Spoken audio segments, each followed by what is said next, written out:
this is, Chuck Grassley gets still just any credit that is given to any of these Republicans.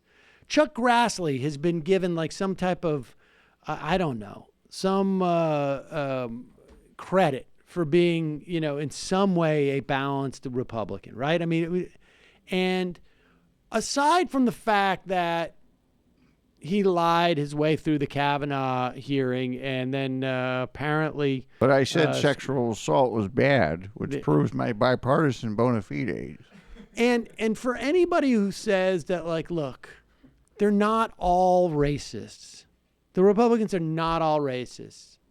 And you know who you are that are listening to me, who say that to me occasionally. And, like, I'm being full of hyperbole. The bottom line is, if you are willing to ignore someone's blatant racism and vote for them or endorse them, then guess what? You're racist.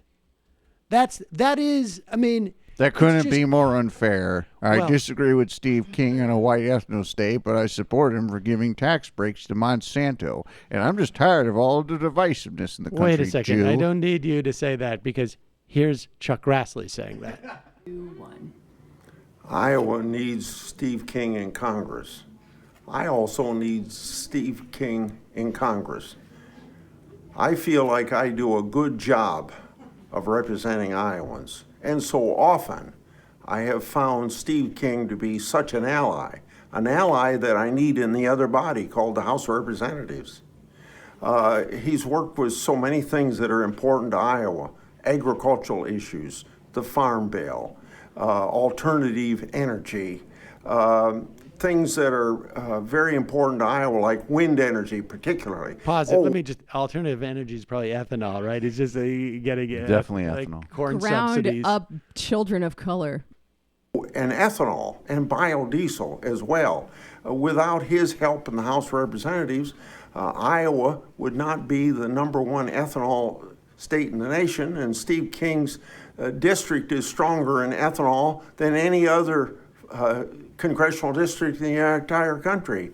But also, I don't want you to forget that he's very pro-life. He's much for a strong military. He's much. But for those things that are very important to Iowa, for the working people of Iowa, like he was for the tax cut, or he promoted a small business tax cut, the first time that small business had any recognition in the tax code. And all of these things are important to Iowans, and Iowans need him because his first concern is representing Iowans. Yes.